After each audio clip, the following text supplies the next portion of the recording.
All right, Frightmare HQ people, welcome to the show. My name is Lloyd Cryer.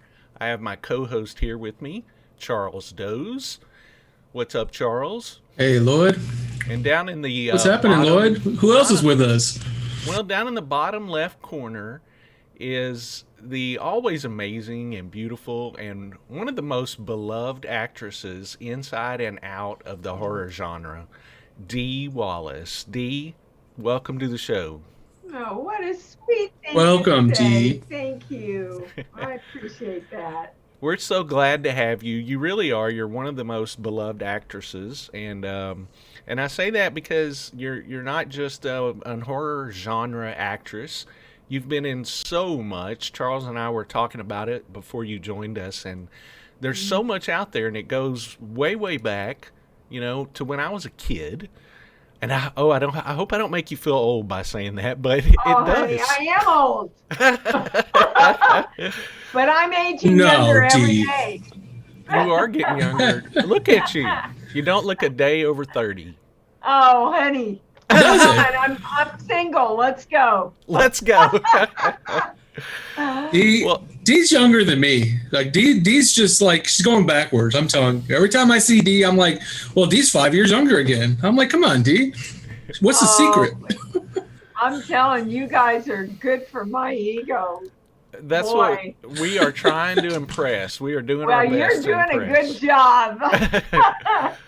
Well, to start everything off with, there were things that when I was a kid that I was exposed to that you were in that I just loved.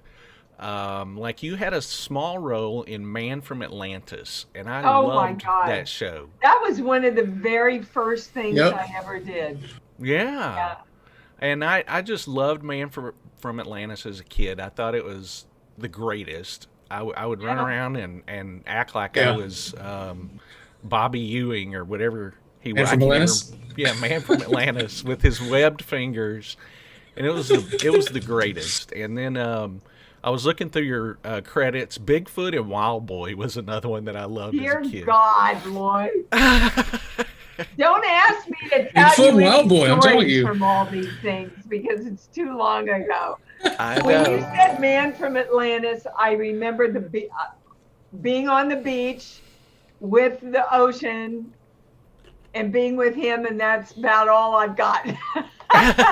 That's about it. Well, that's good though. That's Well, a I good don't- thing to remember. I The don't know beach what it- and the ocean. I don't know what it was about those shows, but they were just so fantastic, and they Well, were. it was the beginning of exploring all this stuff on TV and exploring all the sci-fi stuff. And, Hmm. it was really the kind of the birth, don't you think, when back then we were like we were in on the intro years. Right. Well, Yeah. back then it seemed realistic as a kid. It seemed realistic. I mean, more than some of the sci-fi movies that we had from the 50s and 60s that I remember being on. These Yeah. made you feel like it could actually happen. Now, if we went back and watched them today, they wouldn't probably seem so Yeah, realistic. probably but- not. Yeah. but those were great movies. The other thing I wanted to bring up that I caught on Amazon Prime not too long ago was All the King's Horses. Oh my God, they played that?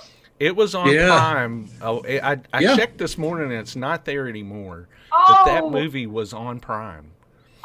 well, I'm sure I have. It was a about copy. 6 months ago. It was on Prime. Yeah, it was about 6 months ago. It was on Prime. I Well, would have loved to have watched that. I'm sure I have a copy of it. Yeah, that was my first film. Yeah. Well, it's for those of you that don't know it, it's a religious film that I did with Grant Goodeve, who starred in Eight is Enough. And I played a battered wife of an alcoholic, which is, I am sorry to say, a part that I really knew because not that my dad ever hit my mom, but every night he was drunk and would get very emotionally abusive to my mother. And boy, working with Grant, first of all, I love Grant. He's a friend. But man, did we get into those parts. And Grant got into it so much that he actually cold cocked me. Oh no. And you see me, if you guys just saw it, maybe you remember, he cold cocked me and I hit the floor. Well, that was real. Oh my And goodness. of wow. course, I don't hear cut. So if an actor doesn't hear cut, you just keep going. And I remember being on the floor going, wait, where am I? I don't know but the lines just kept coming. It's the craziest thing actors do, right? Yeah. I don't know. We're a weird breed. That's all I can say. Same thing happened in Cujo. You know, when I put my hand through the glass, well, I wasn't supposed to be able to do that. But the adrenaline was so high. And again, I didn't hear cut, so I just kept going. And we had rehearsed the whole scene through the whole thing. So I knew what we were going to do once we got into the car. But originally I was supposed to drag Danny out. And so when all that happened, I didn't hear cut. I went, all right, I got to get the kid. I got to get the kid. So this part of my mind is going, get the kid. You got to get the kid out, Donna. And this part of my mind is, you can't drag him out, Dee. There's glass all over now. So I pick him up and do this stupid waddle thing out of the car to try and keep him safe. But it's the craziest thing that happens in an actor's mind when you kind of split in two, you know, and you're Dee and you're Donna, and it's crazy. It is. Yeah, that is crazy. You know, you mentioned a little bit about your father, and I just wanted to say that, you know, Dee had a fantastic book that came out a few years ago called Bright Light, that you recounted some of the stuff about your childhood. You know, somebody who also grew up with an alcoholic father, I can tell you that this is a fantastic book and one I definitely recommend, especially in this time of COVID, stuff people pick up to read because it really will help you enriching yourself. And that's a lot of other stuff Dee does as well. This helps us enriching ourselves. And I just wanted to tell everybody that. And I know that Dee's website, imdwallace.com, has copies of this book. And I believe they're signed as well. So it's something I really recommend everybody reading. It's a beautiful story. Oh, thank you. That means so much to me that you read it and you feel that way. Yes. It's a journey. It really is an autobiography of my life through the big motion pictures and the big directors I've worked with, and the spiritual lessons that I learned along the way that really changed my life. So thank you for that. Yes, if you order it through my website, you can ask me to sign it, or you can just go to Amazon, but it won't be signed through Amazon. So thank you. I definitely recommend everybody reading it. You know, definitely the spiritual, you know, journeys you discussed, Dee. It really is helpful. And there's a lot of great webinars on Dee's site as well. So, I mean, it's stuff I definitely recommend everybody venturing over and checking out. So thank you, Dee. Thank you so much for that. Very appreciative of that. Thank you. Well, you've no, don't thank me. Thank you. Well, you've done a lot of horror movies, and do you think? Yeah, do you have an just a few for horror? Is there something that you like about horror, or? Yes. Okay. I like to do the big emotional stuff. You know, I love to play big arcs. Like I love the Frighteners, because she starts out as this simpy little victim and becomes this ball buster killer, you know. I like finding all those different places in me. And I love doing emotional work. And the horror genre really gives you an opportunity to do those things pretty much more than any other genre. I mean, in the 80s, I was the queen of the movies of the week, but we were doing all the battered wives and the hookers and all that stuff. So there was a lot of emotional content that I could get into. And, I enjoy playing the loving, sweet mom, which, as you know, I do a lot. If you watch Hallmark or Mm-hmm. Lifetime, I'm all over the place at Christmas time. Um, and I love those heart things too. I, you see, I when I think of Cujo and the Howling and E.T. and all the Frighteners, um, they are horror films, but they're so heart driven for me. Like Cujo was always about a mother's love for her kid and how much she would go through to save her child. And The Howling was always about this, which, of course, from my website, I'm really interested in this battle of good and evil in the world, and The Howling really represented that Yeah. to me. And I think Stephen he really got it right about aliens with ET. I've done a lot of work with people in that field, and I know from my channel, I'm a clairaudient channel, and I just know that the aliens are here to guide us and help us, not destroy us and scare us. I mean, I know it's good for the movies, but we really got it right in ET.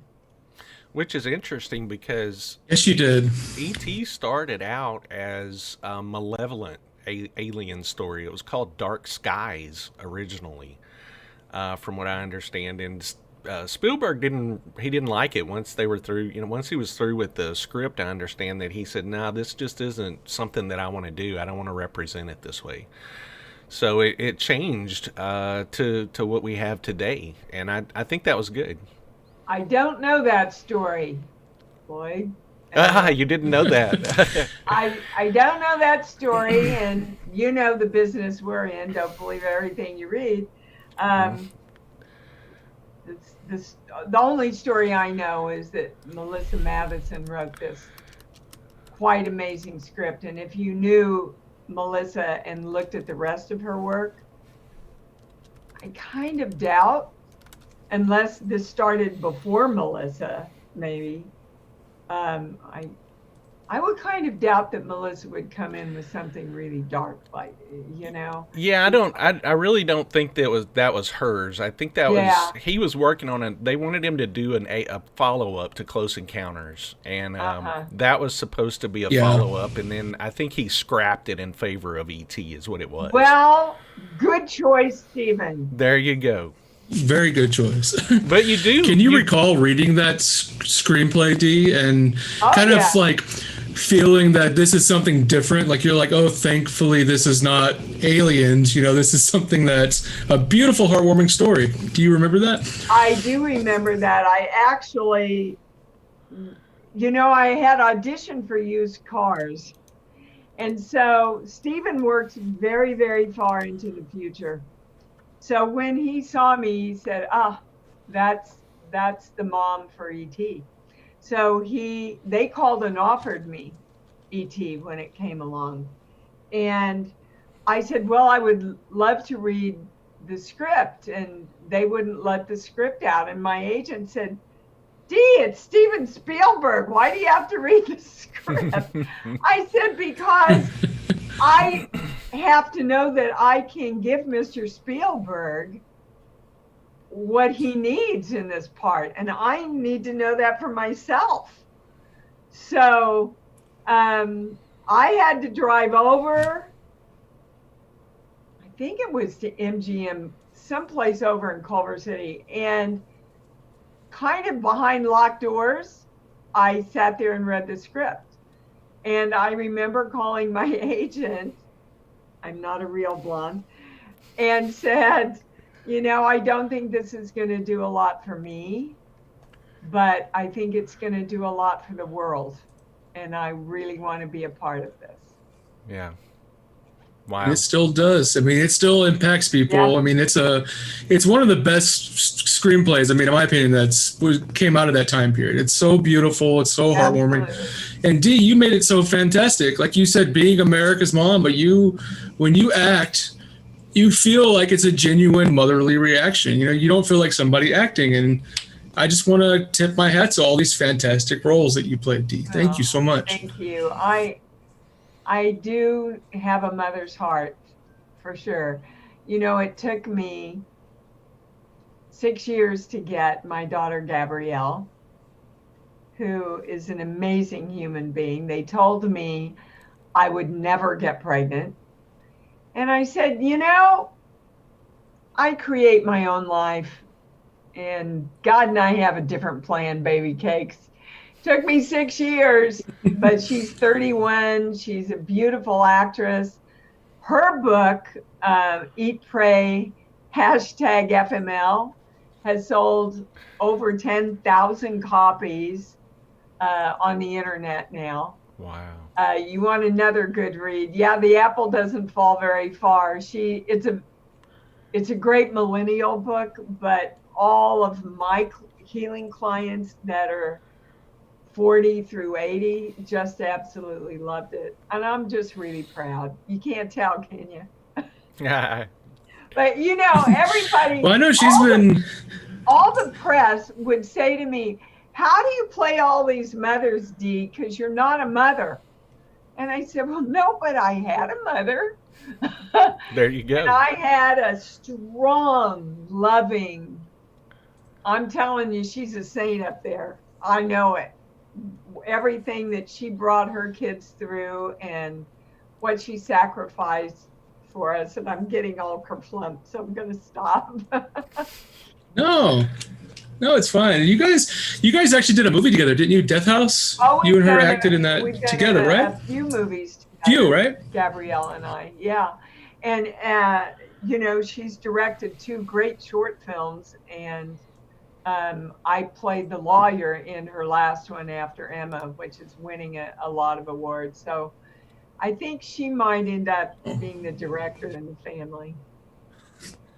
What's the name of her short film? I'd love to check it out. I haven't seen it. It Happened Again Last Night is her first one, and After Emma is in all. After Emma, okay.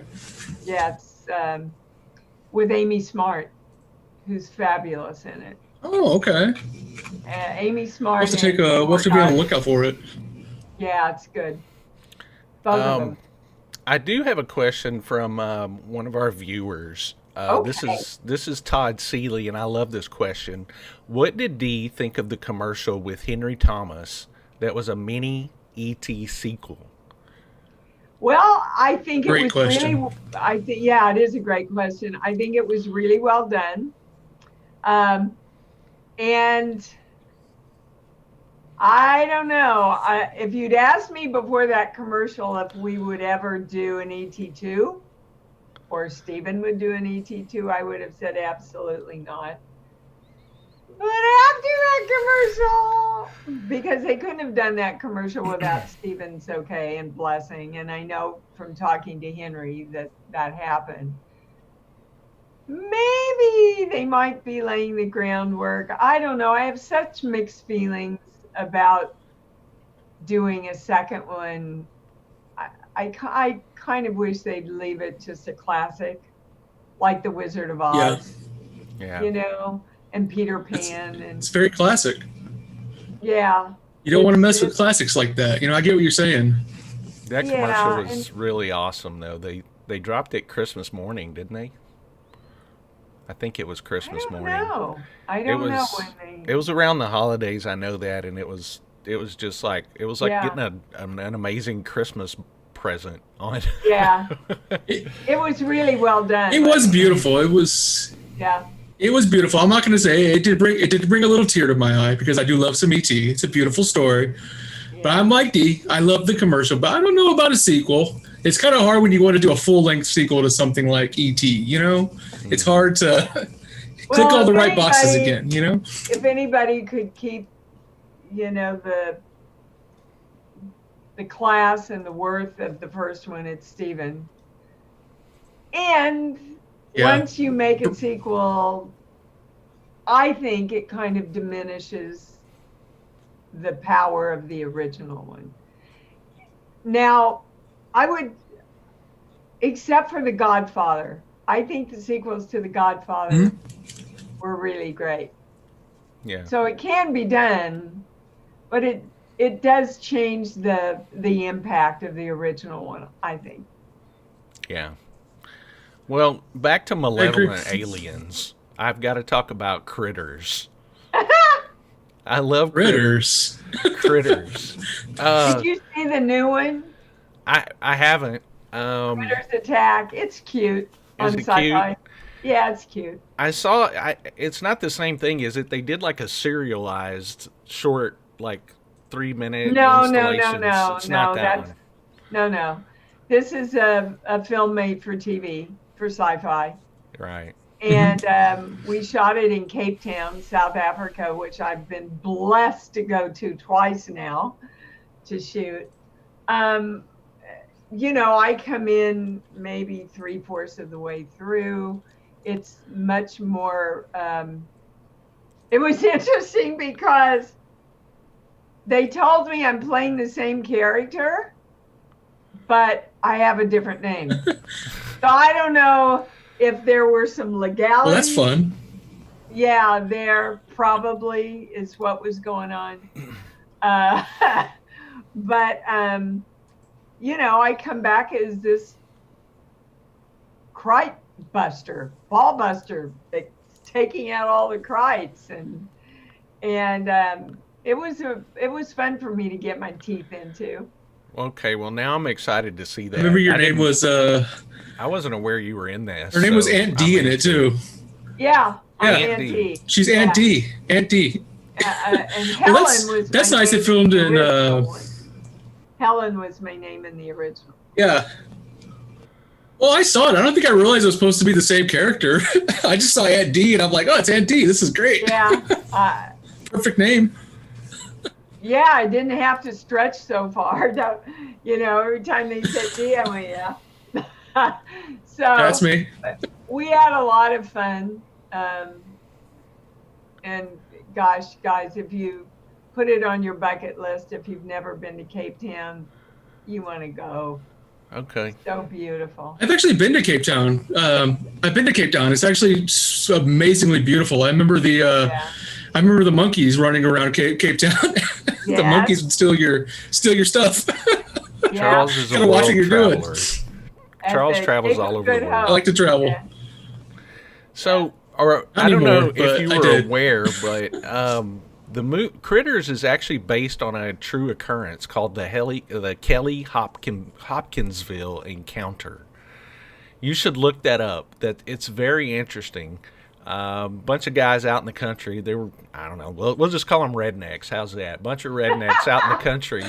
They say they were attacked by strange creatures, and they were shooting at them, and they were laid siege to, just like in Critters, at a farmhouse in the country, and the police were called, and they came out, and there were bullet holes in the walls and all kinds of stuff, and these guys were incredibly freaked out over it. So I always bring this up when I talk about Critters. Wow. Next time I book a part, I'm going to call you and go, do you have any backstory? You've given me all this information. Lloyd's full of backstory. Well, I find all of that stuff interesting because I was reading about Critters because it's a movie that I love, and somebody mentioned that it was based on the Kelly Hopkinsville encounter, and I looked it up, and for sure there's news articles in the local paper about it that you can read. Supposedly it really happened. Well, Lloyd, email me, will you, the name of that? I would like to research that. That's interesting. I will. We did ask everybody. It is a great story. We did ask everybody to ask questions, and one of the ones that we got the most Yes. was, what is your all-time favorite role that you've ever played? I know it's hard, Nope. but it's not. Nope. Okay. It's Cujo. All right. Not while I was doing it. Just about killed me to do that movie. But I just think I went as far as I could go, as truthfully as I could go there.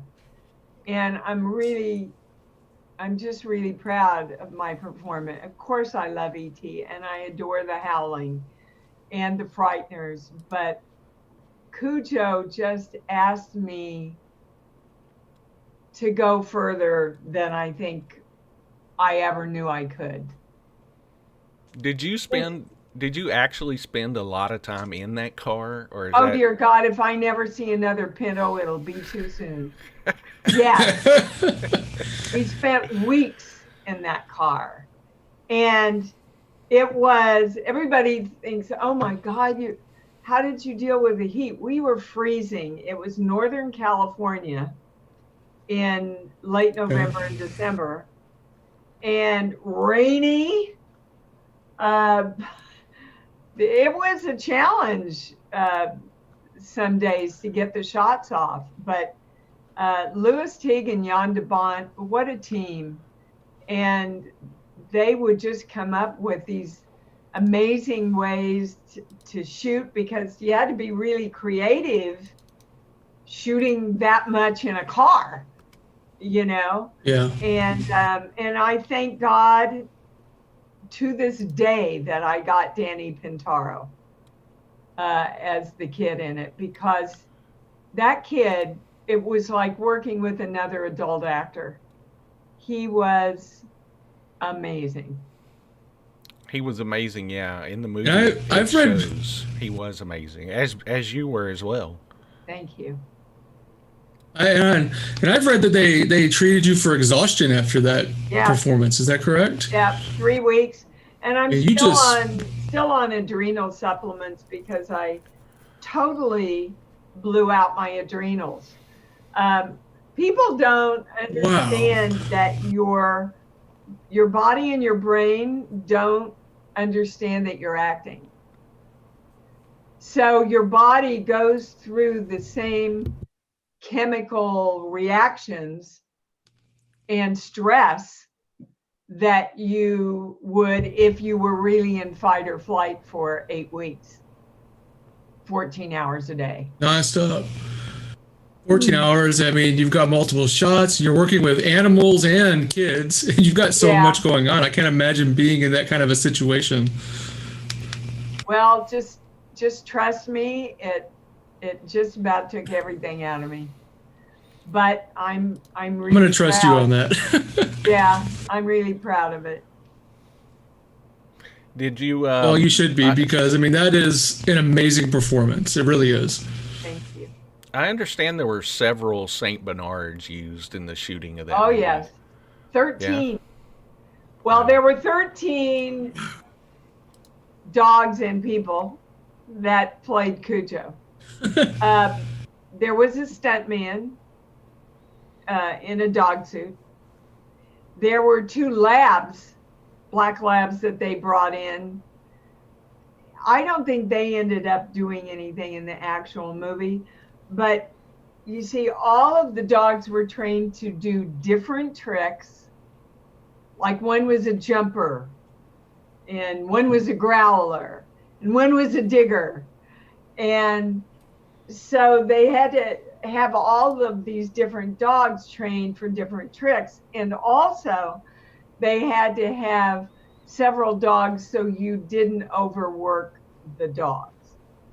You could overwork Dee, but not the dogs. Being an animal lover, I really appreciated that. Carl Miller, my guy, Carl Miller and his team had those dogs trained within an inch of their lives, and they loved them so much that they slept in the barn with them.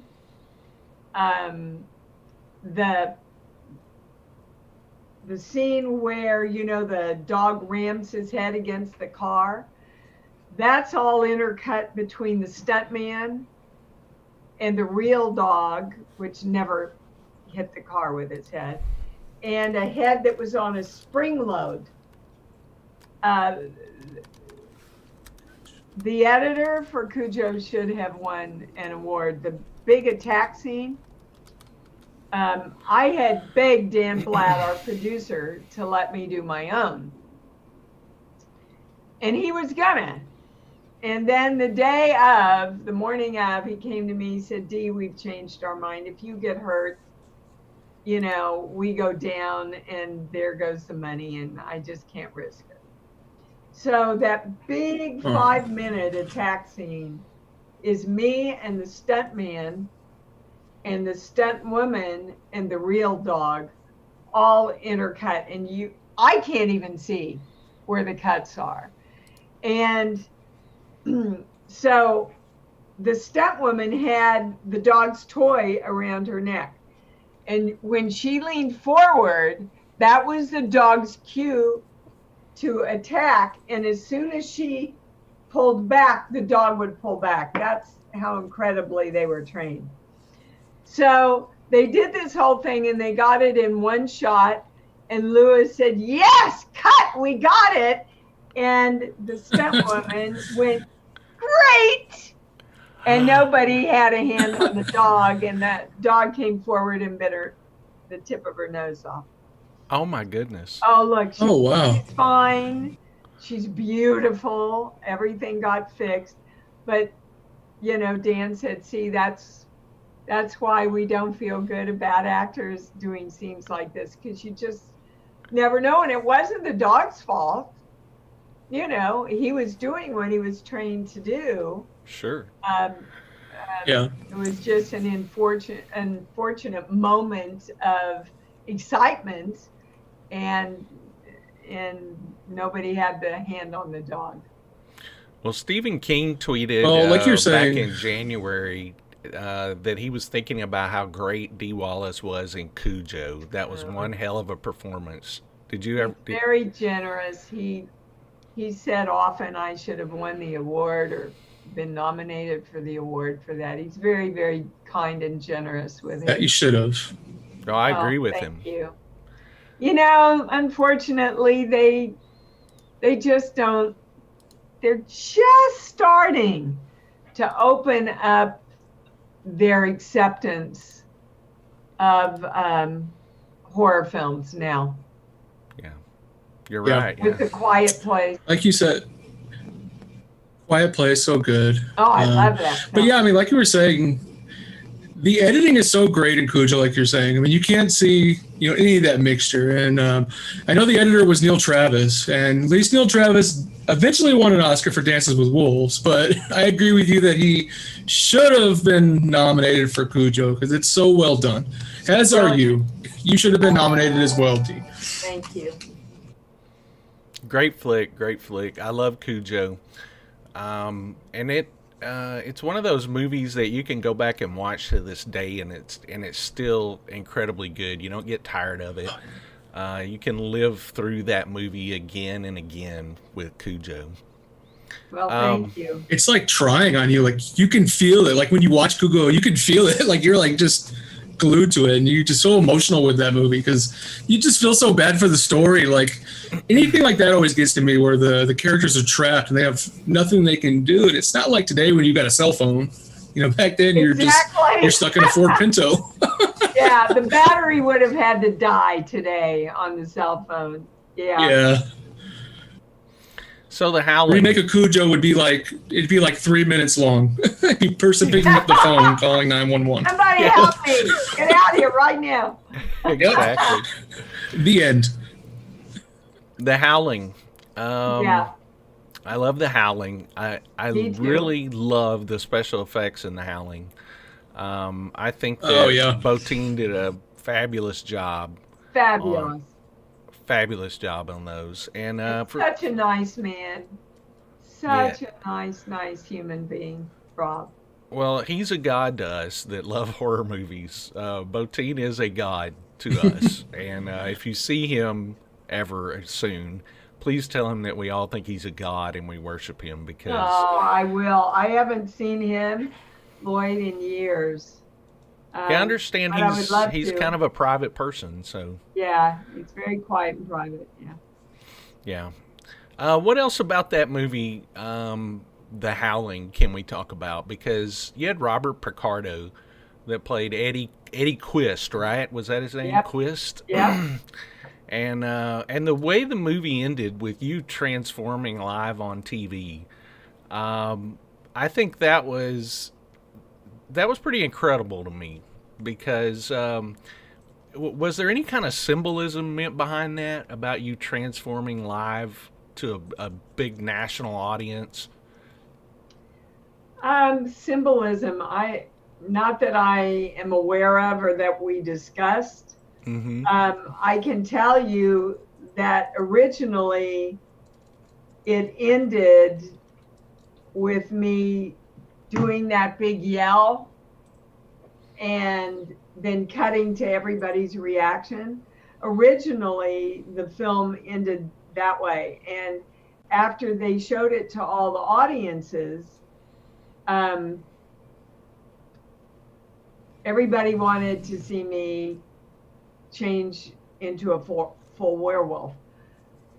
Now, I added in my contract that I would never be seen as a werewolf. I can't tell you why. I guess back then shit like that was important. So I'm doing Cujo, and Joe calls me, Joe Dante, and says, everybody wants to see you as, and I said, I don't really have a problem with that, but she's fought so hard. Can you make her a little bit vulnerable? And so they came up with this Bambi werewolf, which is an animatronic. I'm not even behind the makeup. I was shooting Cujo. And they came up with this, which of course, kind of was the perfect button on the film with the tear going down the little werewolf. Yeah. And everybody thinks that I got Christopher hired on that. Not at all. It's kind of funny. They hired me. I had to go in and audition, and then I had to go back for a callback. And they hired me. And then Dan called me and said, Dee, we've got a great cast for you, but we can't find anybody really right for your husband. Again, not a real blonde. So I said to him, well, what exactly are you looking for? I mean, I'd read the script, right? He said, well, but when he said these words, it just went boom. He said, we want somebody really strong and virile that has a soft vulnerability side too. And I went, dear God, I'm engaged to him. But I knew in 30 seconds of that thought, I can't say that. They're never going to hire him if they know we're together. So I said, I did chips with this guy named Christopher Stone or Smith or something, some S word. And they went out and found him and called him into audition, and he got it on his own. And the next day, Dan called, and I picked up, and I went, oh, hi, Dan. He went, oh, I'm sorry, Dee. You know that guy that you suggested? Well, we really loved him, and we hired him. And I called to talk to him. I guess I called the wrong number. And I went, no, you called the right number. And there was this long pause. And he goes, oh, shit. He's like, Oh, that's great. Yeah. Okay. That is great, though. You're like, I got you. We had a great time because Yeah. it was a tough shoot. We would film Monday, Tuesday, Wednesday days, Thursday, Friday, Saturday nights. So you never really had a Sunday. My dog would get up and walk into a wall because we didn't know if it was day or night or the alarm went off. We just knew we had to get up. So it made it a lot of fun to do it together. Not so much the big nude scene that he did with the she-wolf. Joe came to me the day before and he said, because we'd gotten really close to the crew, you get like family. And Joe came up to me, he said, so Dee, are you planning on being here tomorrow night? He said, the crew's just wondering if I said, no, I'm going to go in town with one of the girls I'd made friends with, and we're going to get drunk while Chris gets naked with another woman. Oh. So, yeah, it was, we have some fun stories. Chris and I, before he died, we would laugh about them often. Oh, I bet. Is there any real feelings there as an actress to know that your actor husband is doing a scene like that, or did he ever feel the same way about you if you were maybe in a romantic scene with someone else? Oh, I have stories. Yeah. Yes. It's weird, guys. It's also weird doing a love scene together because it's like your mother sitting on the bottom of the bed. It's kind of weird. Oh, that's terrible. I was much more mature and handled it much better than Christopher. I did a movie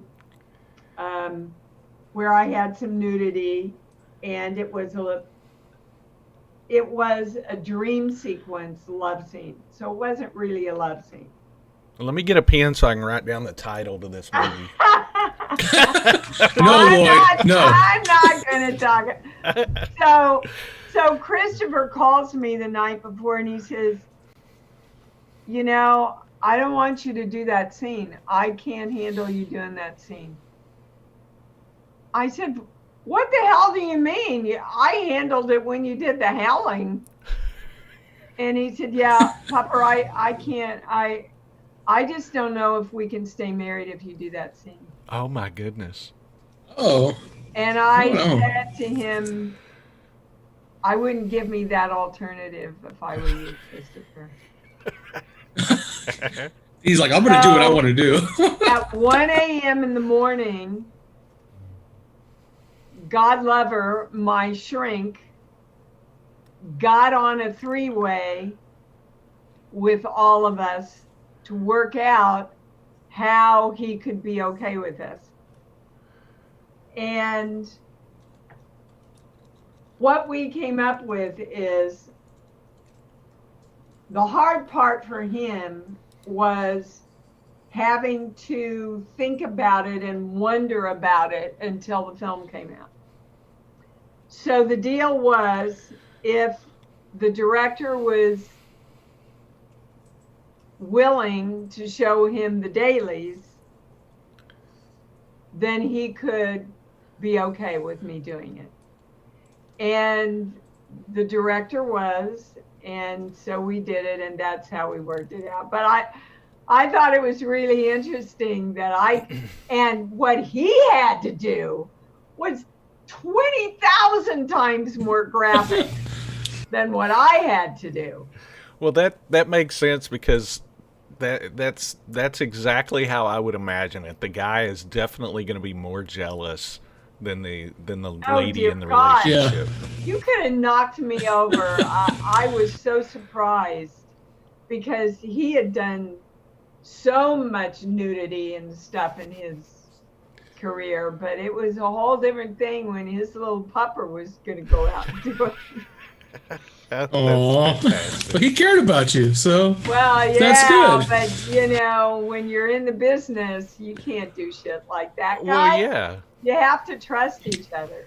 Well, you have a contract already that you have to do this scene. He's kind of out of luck asking you to not do it, right? Well, and we had discussed it before I took the part, and he said, "Yeah, Yeah.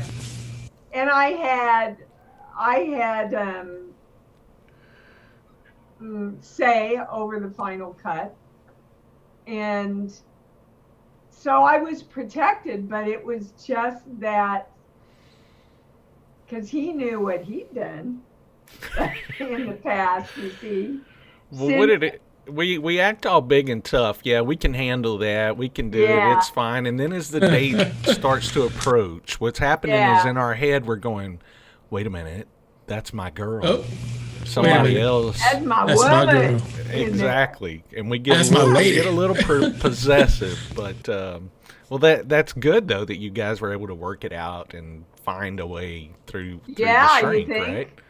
That's fantastic. Yeah, because I had to do the scene, and I also didn't want to establish the precedent that he could dictate what I did in my work. That's not a good precedent. I mean, I don't have the type of career where I flaunt my body and do a lot of nudity anyway.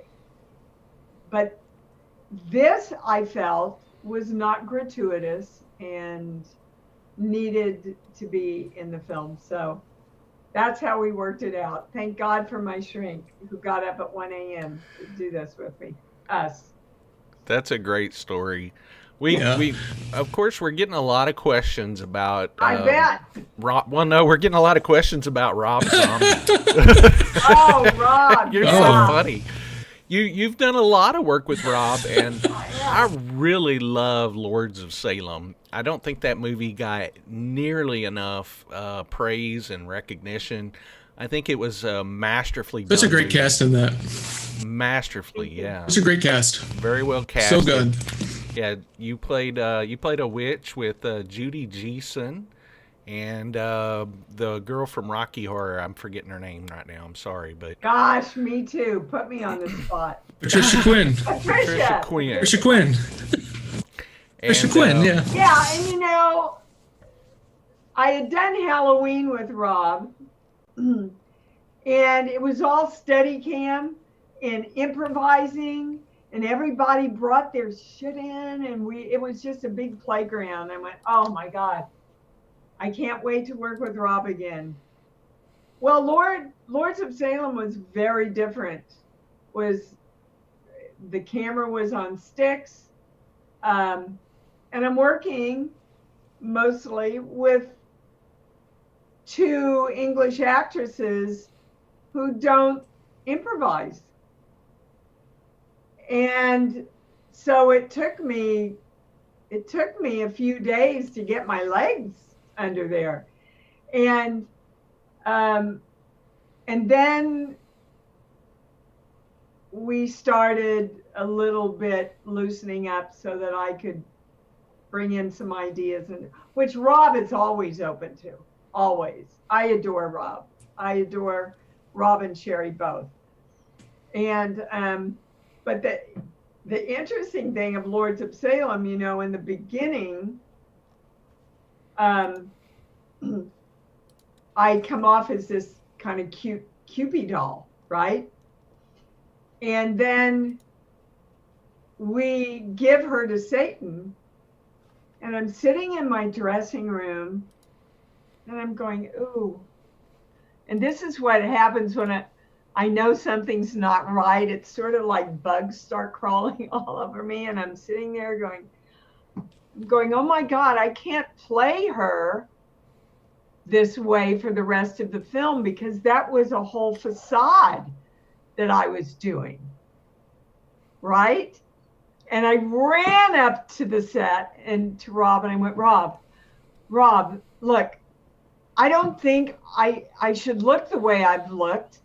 And I think I have to be a lot harder in the rest of the film, because we've already given her to Satan now. And now I'm who I really am, not putting on this facade of this Cupid doll, bubbly little. And I swear to God, I'm going to act what he did. He looked at me You got 30 minutes. Now that's the kind of trust you want from a director, right? How important is it that you get that from a director? Oh, for me, Mhm. everything. For me, if I feel like I'm not respected and heard, and I think I can say this for every actor, it shuts a part of your creativity down. Because when everybody, the DP, the director, the actors, the editor, when everybody can go, hey, I got an idea. What about, and see, I got goosebumps all over me because that's what excites me. And then that idea springs another idea, and when you have a director that's open to that, oh my God, that's when the magic happens. Well, you're very creative, Dee. You got to have that creative outlets. Oh, You you got to be able have, to move and your character around. I think every actor needs that. When we were doing the big dinner table scene at ET, and we're doing the whole scene, and when he says he's in Mexico with Sally, I took such a hit and I could feel the tears coming up. And literally, I'm sitting there going, I can't let the kids see me cry. I can't. And so I got up, which wasn't really in the script. And Stephen came over to me and said, well, why did you do that? Why did you get up? What was all the emotion about? So I explained to him what was going on. And in that moment, he called the crew in. He had them build a part of a set with a sink and running water so that he could pick that scene up and take me over there and then bring me back into that big close-up where I say he hates Mexico. And that all happened like that. Wow. Because we were all playing together. And all the great directors. That is so amazing. Yeah, all the great directors that I work with work that way. I mean, if we hadn't been able to bring in ideas and tap dance on Cujo, half that film is improv. Yeah. Great script, but there's just so many moments that you have to fill in where there's no lines. On the Frightmares, I know we had tried it 2 or 3 different ways. It's that delicious moment where Johnny takes me over and I get up and kind of get pulled off. And we'd done it and we thought, yeah, it's okay. We got, and they'd already broken the set and was starting to move the equipment. And I went, oh wait, I got it. I got it. And so they brought all the equipment back and, we did it. And he looked at me and said, yeah, you're right. That was what we needed. But, you have to feel respected and heard and trusted in order for your creativity to be brave enough to do that. Sure. Speaking of Frighteners, can you tell me a little bit about working with Michael J. Fox? Because he is one of my inspirations, the stuff that he's overcame. I met him once. Bromance. Yeah, bromance. Oh, really? Oh, yeah. I wish I could tell you more. I actually only had 1 or 2 scenes with Michael. We're never on screen much together. Not much, yeah. That's when he was starting to become very ill. And so he was flying back and forth to America quite a bit to see doctors, staying pretty close at home. So I didn't get to interact with him a lot, but the time I had with him, very sweet man, very giving to his other actors. Really enjoyed working with him. But most of my stuff was not with Michael. Not a lot, but you're great in that role too. I mean, you really took that character and you know, as Patricia Bradley, you really took that and just ran with it. You do such a great job with Jake Busey in those parts. It's so great to see you two. Great chemistry between the two of you. Yeah, and you know, Peter said, just there's not much you can do wrong here, guys. Just go for it. And so I said, okay, I'm going for it. And you know, if you need to pull me back, you pull me back. But also, a lot of people don't know that in the middle of shooting the Frighteners, Christopher died. My husband died.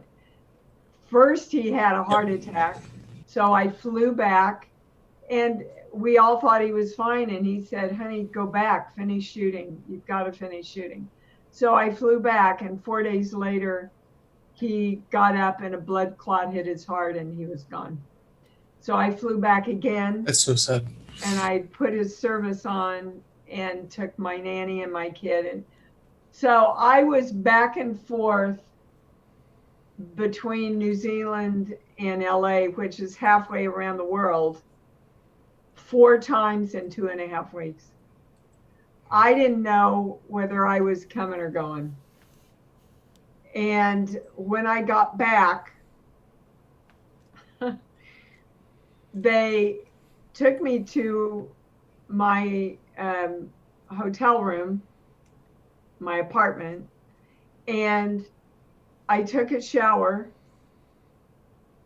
got dressed. They took me to the set, and we had to film that scene right before I go into the belly of the beast, right? Okay. Yeah. And I remember Michael J. Fox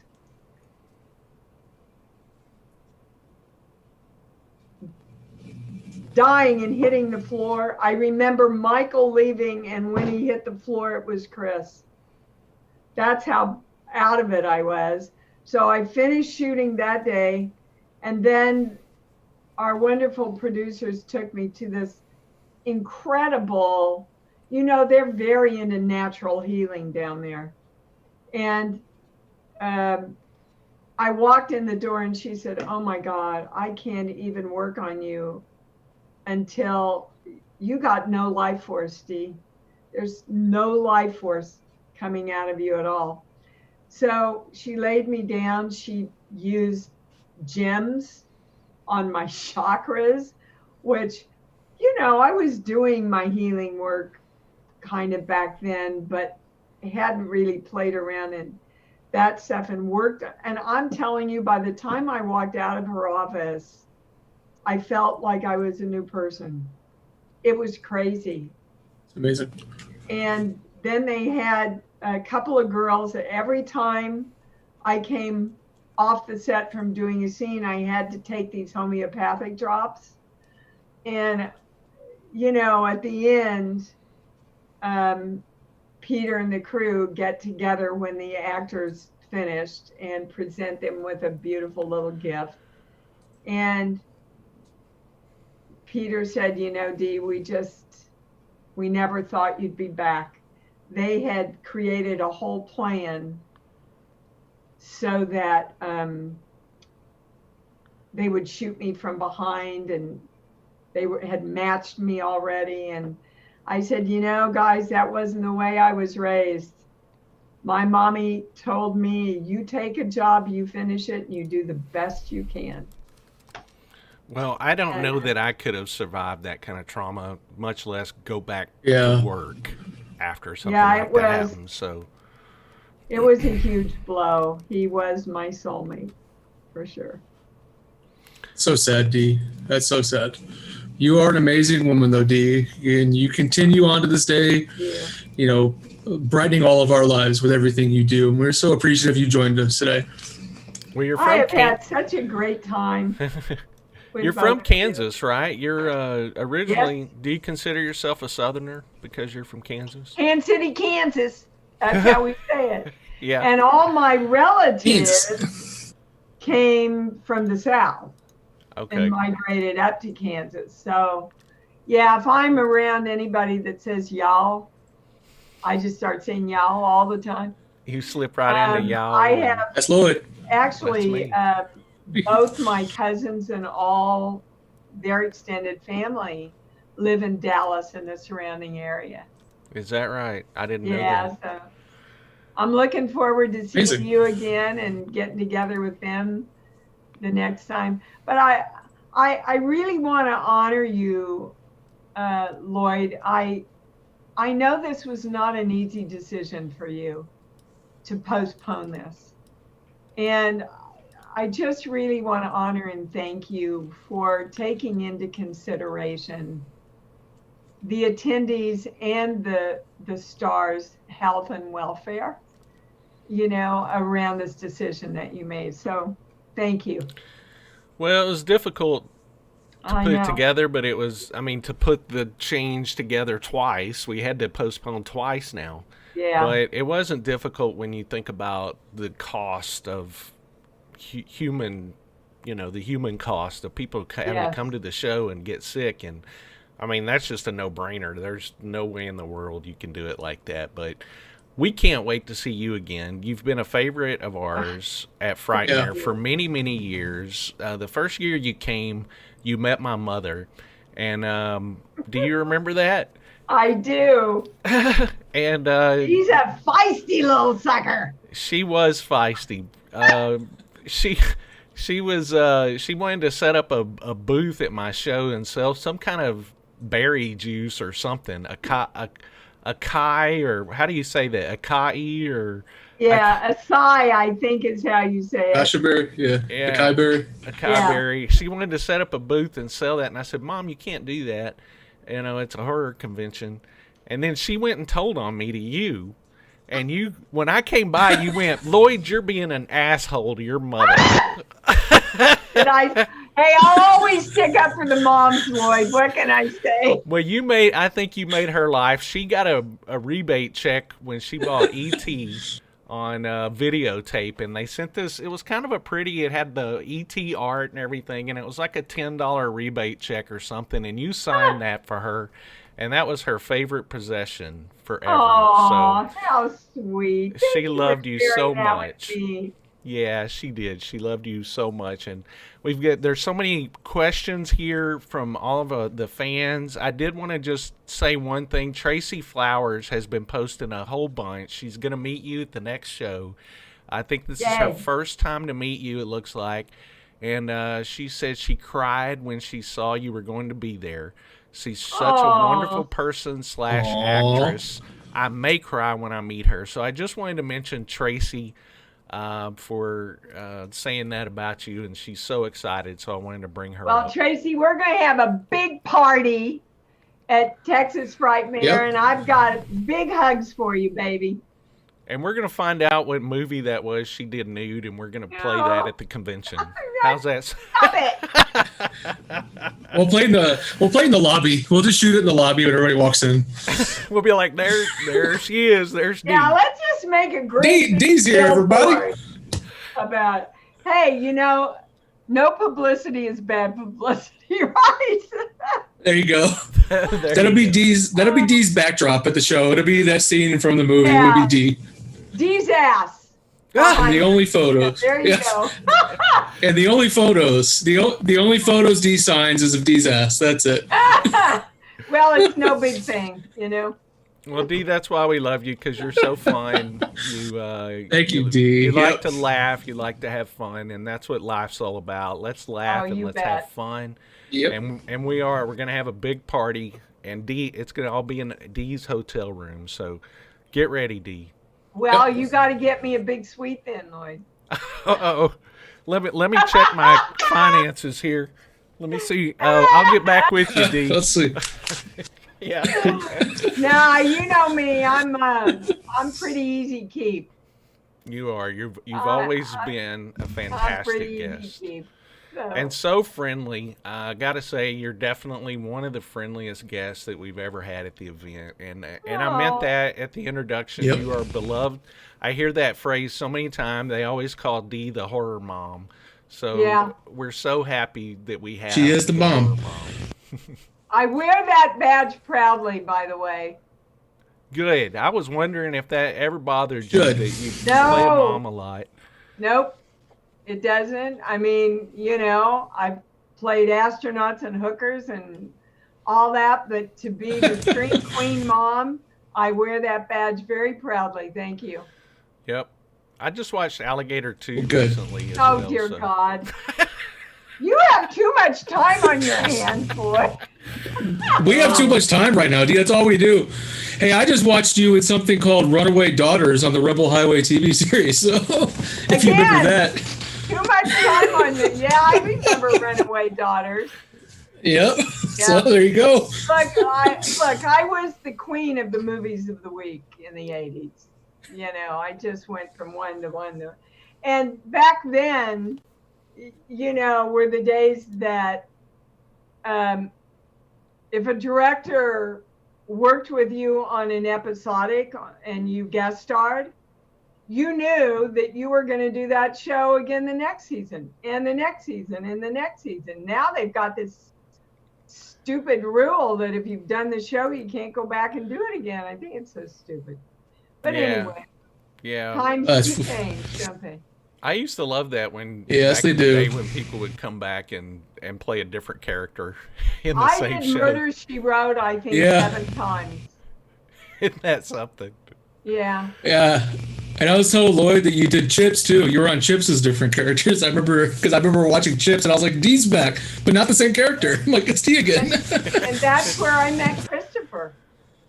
Is that right? Oh, okay. I didn't know that. That's where I met Christopher, and he tried all week to direct me. And then the last day, we're on our way back to the set and we were riding together. And he said, so what else have you done lately? And I said, well, I just had this really great Lou Grant episode on called The Hooker. And he went, that was you? That was you? Oh my God. I called my wife in and said, dear, you got to look at this girl. She's going to be. So I changed right before his very eyes, right? And he had just divorced his wife, and I had just divorced my first husband. Or no, I guess it was my second husband. And by the time I got home, now this is before, this is when we all had like, what they call them, the beeper things, right? And you had message services that you signed up with. And so Christopher could get blood out of a turnip.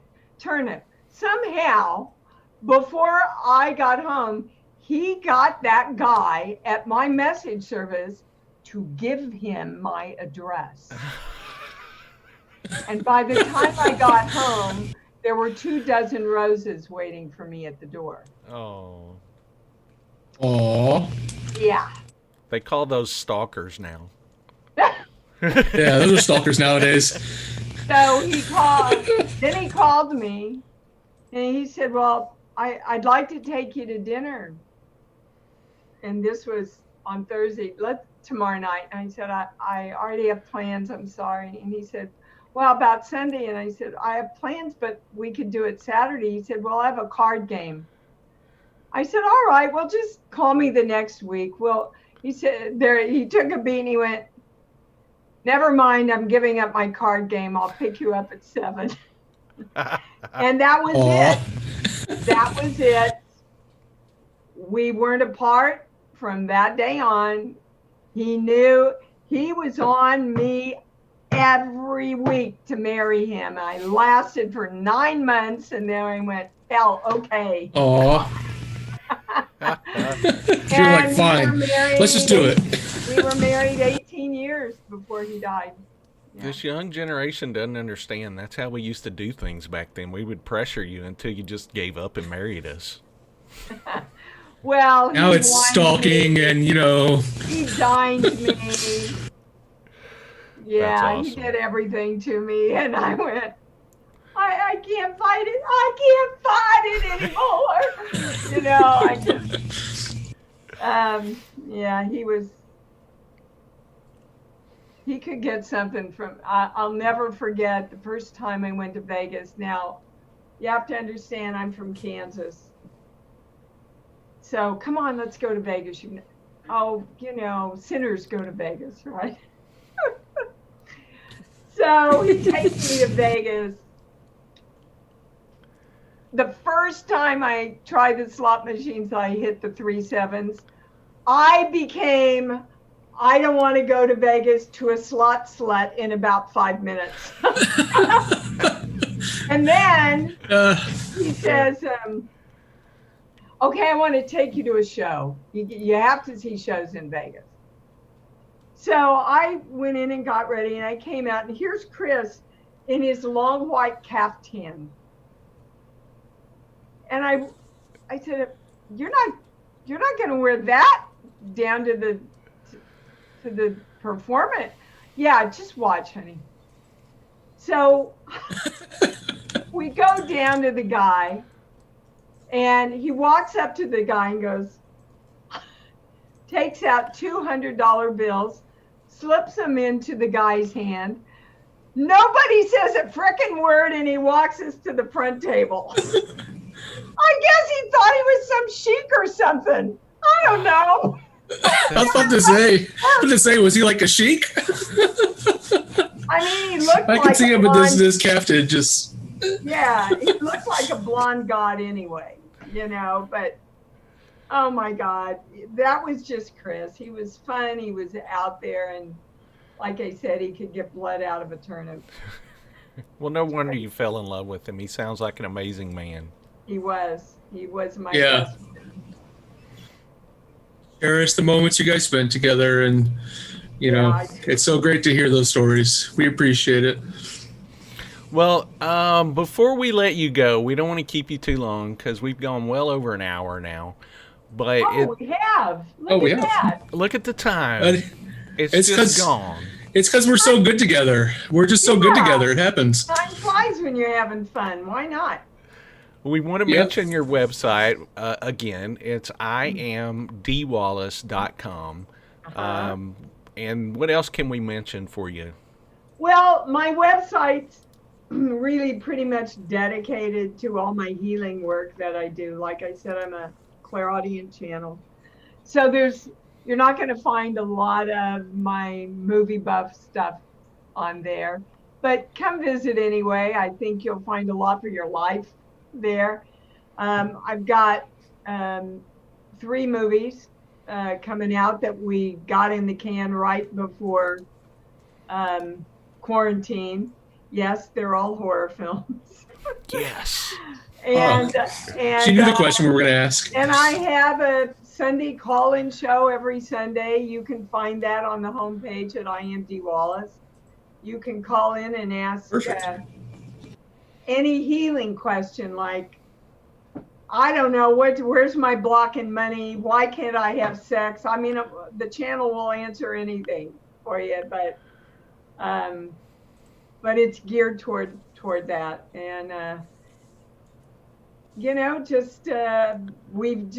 Gabrielle, my daughter, and I, Kane Hodder, gosh, who else is in it? Danielle Harris, Scott Taylor, and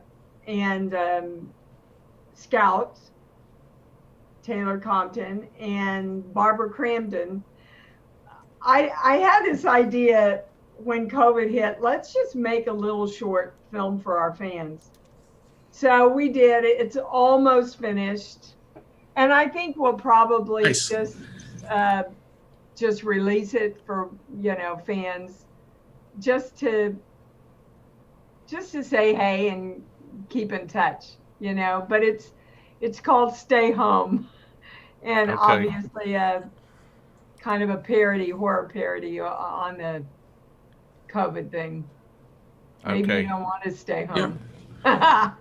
I'm seeing it. I'm looking at it on IMDb, and that's quite a list of actors and actresses. So this one, I'm looking forward to this very much. Yeah, it's only about 20 minutes, Yep. but it's really well done. I think everybody's going to like it. Chris Heck. You'll have to let us is know the whenever, director. so we can make sure everybody checks it out. Yes, Definitely. Chris Heck directed it along with Gabrielle and shot it. And we did it. We wanted to honor all the COVID rules. So everybody did it in their own home. And it's like we're talking to each other over cell phones. There's a lot of what Gabrielle calls Easter eggs in it for the fans, Oh, okay. relating back to all of our movies and stuff. So it's very campy, a lot of fun. You're going to enjoy it. Okay, we'll be looking for that. Well, we're Anything else? definitely looking forward to it. You'll have to give Gabrielle our best too, because I know she's got a lot coming up, and we're looking forward to see what else that she's kind of working on. Well, she's just blown up on TikTok with all these commercials for her book. So, Gabrielle Stone, if you want to see some really funny stuff on TikTok, look her up. Okay. I don't know Gabrielle how TikTok Stone. works, guys. So, Hey, you're not the only one. Yeah. Yeah, we don't know either. We just smile and nod. it's a millennial thing. Absolutely. Well, thank you for spending time with us today, Dee. Anytime, I'll get with Dominic, and I'll get that link over to you about the Kelly Hopkinsville Yeah. encounter. I would appreciate Yeah. that. Thank you. One read. Yeah, you've got to read that. So, thank you again for coming on. If you ever need anything at all from us, just let us know. I will. And so much love Yes. to you and Thank you, Dee. all your people out there. And I can't wait for us to get together next year. Yep, as soon as we kick Neither Corona's can we. butt, it's going to happen. That's right. Yes, All right. we Dee. will. All right, guys. Go create a fabulous day, everybody. Thank you, Dee. All right. Bye. Bye-bye. You too, Dee. Thank you, Dee. Dee Wallace, everybody. I'm trying to I love flip Dee. over, and I'm having I've some- always loved. Yeah, you're like double on the page right now. and it's like a Heck yeah. super infinity mirror, and I'm not there at all. Isn't that fantastic? Well, I mean, that's how I party. That's how you party. I'm so hardcore that you can't contain me in one image. It's multiple images compiled on top of each other. That's how I live my life. When I go places, it's just like that. It's So, fantastic. you guys ever see me if you ever see me in person, just look the other way because it gets nuts like that. So that's how I live my life. Let's see if this fixes it. No, that's not going to fix it. Well, Well, you know what? I do love talking to Dee, though. Dee's great. I've always been a huge fan of Dee. And the number of times she's done the show, she's always super sweet. She's always welcoming to her fans. She is fantastic. And like I was saying before, she does have that book, Bright Light, which is a great book on her website. And you can actually get it autographed and personalized. And it's only like $16 on her website. So it's definitely a fantastic book to have. So I'd recommend everybody get a copy of that. It's a great read right now. Absolutely. I love Dee so much. She really is a legend. And I was really, really It's a rare honored gem. that she agreed to come on the show today. I love this. This is awesome. This is like looking in a mirror and looking in a mirror and looking in a mirror and looking in a mirror. Go, Charles. Keep Should I be saying it. dancing while you have me up like this? Yeah. I'm trying to fix it, but Naughty dance tonight. it's taking a You minute. don't need to dance. You don't need to dance when Charles has multiple mirrors. That what you wanted, Lloyd? Is that what you wanted? You wanted me to dance for you? There it You is. dirty bird, you. I'm back now. I'm back. That's fantastic. You're a dirty bird. You know that? Well, that's Nothing but a dirty bird. I am a dirty bird. That's what's so great, though. Like I mentioned about Dee, is that she's fantastic, and you can chat with her, and she's down to earth. She doesn't put on any airs or try to act like you don't know. She doesn't know what you're talking about or anything. She's just the coolest. Yeah. She's always done it. I mean, like you said, there's so much stuff she's done. Another one, I always run across something she did, and it's something I haven't seen in a long time, or I'm flipping it on, and it's something that has Dee in it. I'm like, look, it's Dee. And Look, there's so many TV shows, so many movies. I mean, if you're watching some older TV shows, she'll pop up an episode, and you're like, it's Dee. What's Dee doing? I know, and that's why I brought up some of that older stuff, because it's fun to go back and see Dee. I mean, that one movie that I mentioned, the Christian-made movie, was a film that came out the same year as The Hills Have Eyes. So I don't know which was made first, but I think she said that was her first feature film, but just fantastic. Yeah, that was mid 70s, when she was kind of first starting, and she did a lot of stuff that came out around that time. I mean, you'll see her show up in like Starsky and Hutch and Chips, like we said, just so many different things. I think she was on an episode of Barney B. Jones too. I mean, around that time, it's just so much that she pops up in. So it's fun to talk to her, but then she is horror's mom. There's so many movies where, she plays the mom, but like we were saying, it's like, you feel like a genuine connection to her. Like she actually cares about, like, these are her kids, and it's right. It makes the movie so great. E.T. still makes me cry, because she loves her kids so much, but she's like, great, my kid believes in aliens. I don't care. I love him. Yeah. It's like, that's so great. She's the greatest. Well, yeah, that was a fun interview. I'm so glad she came on and joined us. Yeah. I'm just wondering, what we're going to do next. We should probably talk about what we've got going on tonight. Tonight? What are you having me do tonight, Lloyd? What do we have tonight? Well, Saturday nights. Saturday nights is always our Twitch Prime screenings. Uh-huh. So tonight we're watching Phantasm, which is a phantasmically good movie. It's so phantasmically good, that Phantasm. That's all I got. So that'll be at 7 Central Time. So we do these every week. Every Saturday we do a Saturday night movie through Twitch, and you have to have an Amazon Prime subscription. But you can join us, and we watch a movie with one of our regular viewers. And tonight I believe it's Richard Nettleton. He's joining us tonight.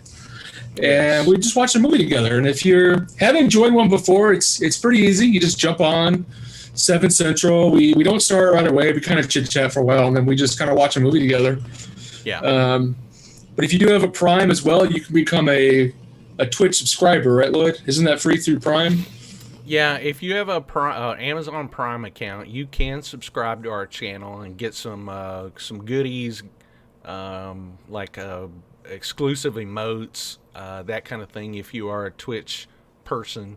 So you can use your Amazon Prime account, subscribe to us. It doesn't cost you anything, but it does help the channel out. We get a couple of bucks from Twitch for that, so that helps us out and helps us keep doing the show and keep making it better. That's all we want to do is make things better for everybody. That's why we're here. You got some hair on your shirt, Charles. You need to wipe that off. Down. So where's it at? Down. On the left side. Right here? Right there. There it is. You got all. His face is covered in hair. Jesus, he's got some weird disease. What the heck? Hey, tell everybody, these are some awesome shirts that actually Old Navy brought out, surprisingly. I normally don't buy shirts. No way. Because I'm not big on a lot of commercially made shirts, but these, I like fun colored shirts, and Old Navy brought these out. I was like really surprised at the quality of these shirts. They got a few of these. Creature from Black Lagoon. You know, they got King Kong and a Godzilla one. They're super brightly colored. So Old Navy is where it's at. If you want to dress like Charles. If you want to dress like Charles. Speaking of Old Navy has sponsored today's episode of Frightmare HQ. That's OldNavy.com. Get t-shirts and jeans at OldNavy.com from Frightmare HQ. I wish Old Navy would sponsor us. Old Navy, if you want to sponsor us, go ahead and send me a check for these shirts I bought. I'll go ahead and take that. I'll take that back. All right. Yeah, we need a check. Send us a check, Old Navy. You got some cash. I need hook us up. I need like $16.95 for this shirt, guys. So just go ahead and send it back to me. All right. Perfect. Yeah. So we'll talk about Phantasm tonight. We'll hang around. Me and Lloyd will do our strange commentary that progressively gets weirder depending on what we drink during it. But it gets weird. We do drink sort of heavily, not too heavily, because there is a rule at Twitch: you can't drink excessively while you're live streaming. So we get real close. I do before though. We get real close to that edge, but we just don't go over it. We stay right before that edge. Well, so. I start way before, so by the time we start, nobody knows what's going on. I don't drink at all during the show. It's all before. I'm just like, they just drop me in my seat, and Lloyd's like, dance, monkey. And I'm like, all right. Here I am, Lloyd. And it really is fun. We have several viewers that come and join us every night, and we do have fun. We drink and we talk about the movie, and then we get off on tangents where we're not really talking about the movie. We're talking about random things, and we talk about potatoes mostly. Mostly potatoes. We chat about different types of potatoes, sweet potatoes, russets. There's so many potatoes, guys. There's all kinds of potatoes, but if you guys want to learn about potatoes or the art of potatoes, or the different types of potato sacks that are used to hold potatoes. That's what we're here for. Horror potatoes, because whether you know it or not, there is a sub-genre called potato horror, and it's quite frightening. It's Richard Nettleson says it's Tater Talk with Frightmare HQ. Welcome to Tater Talk. There actually was a funny parody trailer about potatoes a few years ago called Peeled. Somebody made. Well, there you go. Just when you thought there was too many potatoes. See, guys, I'm telling the truth. We do talk about potatoes, and there is a subgenre called potato horror. But Lloyd and I are potato connoisseurs. We talk about tater tots, we talk about baked potatoes, mashed potatoes, potatoes au gratin. We talk about all kinds of stuff, and it's just, there's an art to that right, way to make a potato, guys, and that's what we're here for. We bring you in with the horror, but we're really here to talk about potatoes. All right, that's it. I want to look at who we've got online. I don't know. What are we talking about? Well, I was looking, and I was going to say hi to a bunch of people that are here. We've got Scott Lund. Who's here? How you, Scott? Travis Brown. What's up, Scott? Tracy Flowers. Todd Lewis. Todd. Stephen Burt.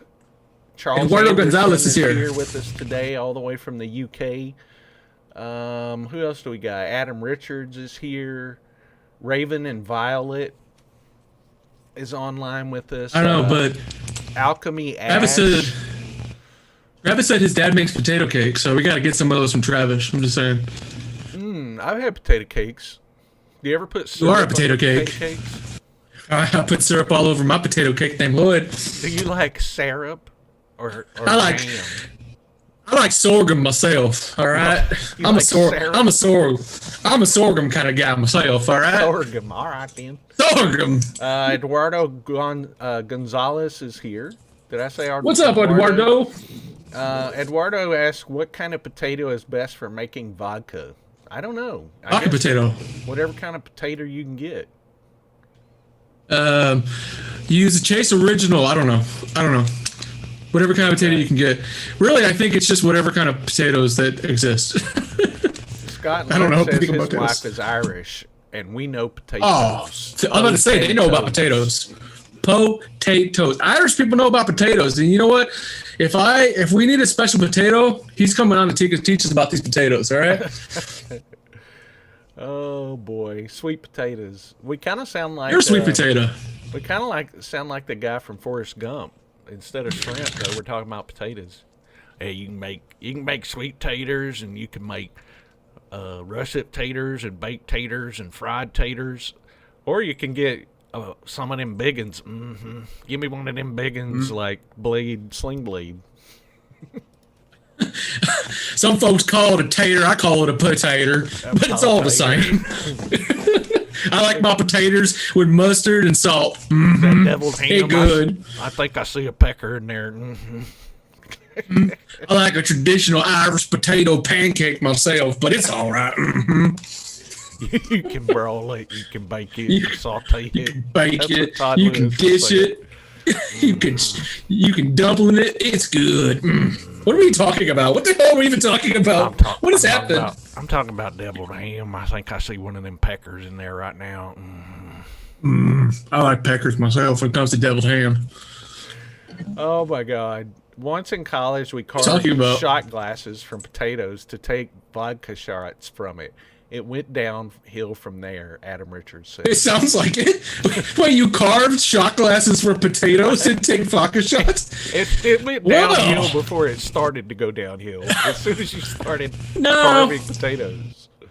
I think we have to do this in one of the shows. We have to, during one of our live stream movies, we have to carve a shot glass out of a potato and take shots from it, Lloyd. That's what we're going to do. That's when you know the show is done. We're just That's done. when we're done. This is it. It's over. We reached the end of Frightmare HQ. It is now the whittle and potato hour. We're whittling taters. We're whittling taters here, guys. If you ever wondered what it was like to carve the baby Jesus out of a potato, well, you're about to find out. Lloyd, what kind of knife are you using today on Whittle and Potato Hour? Dale, I got me a buck knife. Buck knife? This buck knife is got brass on one end and wood in the middle. It's a buck knife. Man. I use a butter knife myself because it's the only knife I have in the house. Well, I know your mama said you weren't allowed to play with knives. I'm not allowed to play with forks either. Eduardo Gonzalez says, can we expect anything special for the month of October and most importantly, Halloween? Oh, I think there's going to be some special. It's going to be super special, Eduardo. We're going to scare you to death. We're going to scare the hell out of you. I'm going to scare the hell out of you. Boop. That's all we're going to do. I like October, and we'll probably do some crap for October. I can tell you guys that right now. Yeah. Especially if we're stuck at the house. I think there's definitely going to be some scary stuff happening on Halloween. I think we need a virtual trick-or-treat. We need to do virtual trick-or-treating with Lloyd and Charles. All right, everybody dresses up. Ooh, that'd be fun. Tracy says her birthday is in October, so thanks for... You got to tell us what day it is. So October 31st is a Saturday, Charles. So we're going to have to plan ahead and get something, we'll have to do something super special lined up. Hey, I was thinking, that's why I said virtual trick-or-treating. That's where you going around and, like, people dress up and they come on the show with us for, like, 60 seconds. Then you toss them out and do another person. It's virtual trick-or-treating hour. It's a lot of fun. Okay, I'm in. Let's do it. Are you drinking potato juice? I'm drinking potato juice, boy. That's all I drink is potatoes. All right? I drink potatoes. I eat potatoes. I put potatoes in my hair. That's why my hair's so beautiful today. It's potato. It's potato shampoo. Potato head. Potato. Mr. Potato Head. That's Mr. Potato Head. Adam Richards What's up, Adam? His birthday's October 30th, and Tracy's is October 6th. Happy early birthday. All right. Happy early birthday, October 6th. You guys remind us before your birthday so we can sing happy birthday to you. All right. So I know we're gonna start playing games next week sometime. I'm ready to go. Maybe we'll do it tomorrow. We'll try it tomorrow. We're gonna jump on Twitch and we're gonna play some games, Charles and I, and see how that works out. See if you guys enjoy it. It'll definitely be crazy because I don't really play games anymore. The last time I was a gamer was when the Sega Dreamcast came out.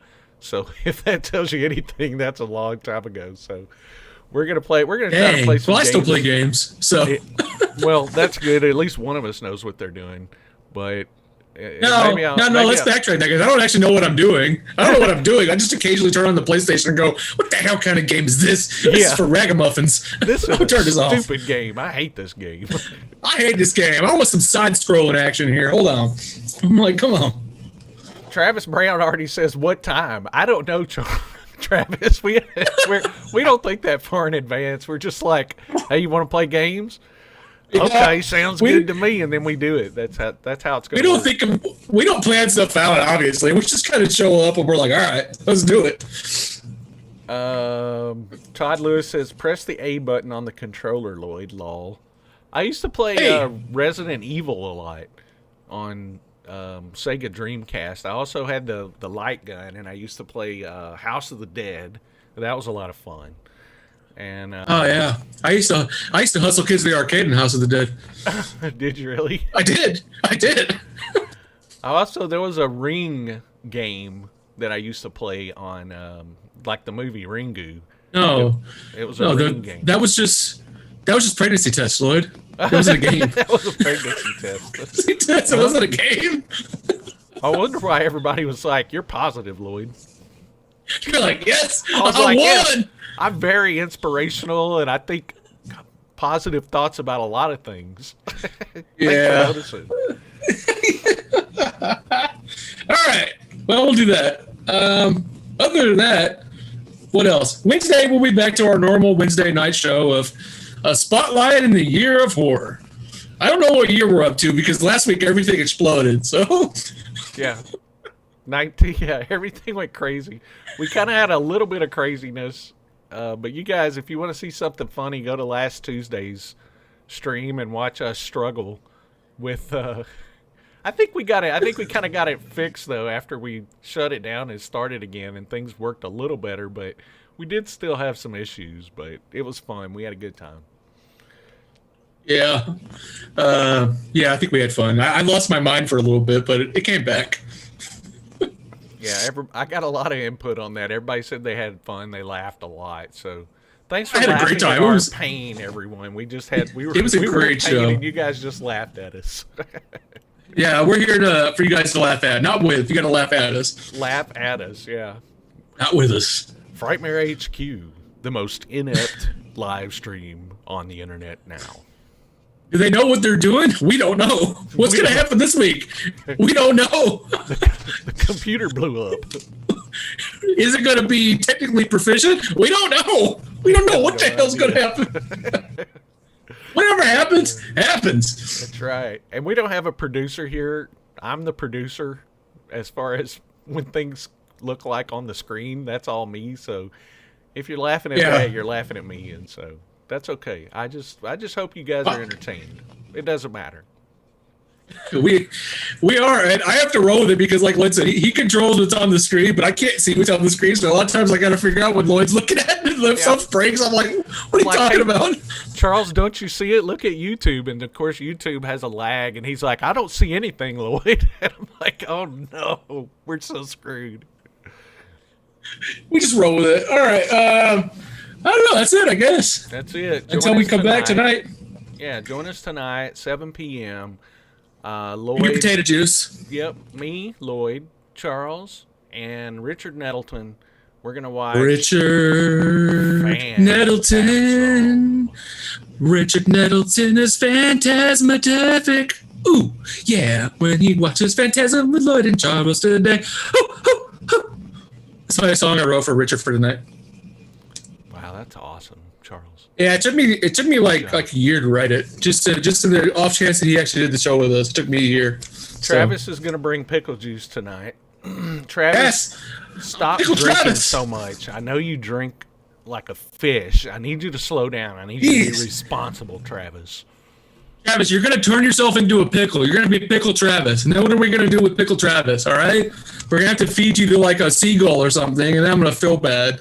Yeah. All right? So no Pickle Travis. All right, guys. All right. We're going to wrap it up. I'm rolling. Yeah.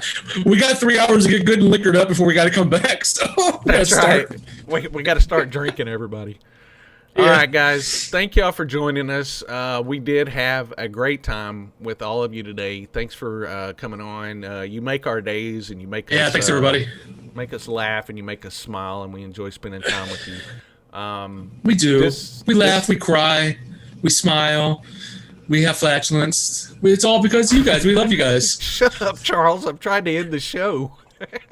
I'm not. I'm just sitting until 7 o'clock so we can start again. Travis will stay here with me. Travis will be here. All right, Travis guys. and Charles. All right, everybody. We will see y'all tonight at 7. Peace. Bye. Thanks, everybody. Love you guys.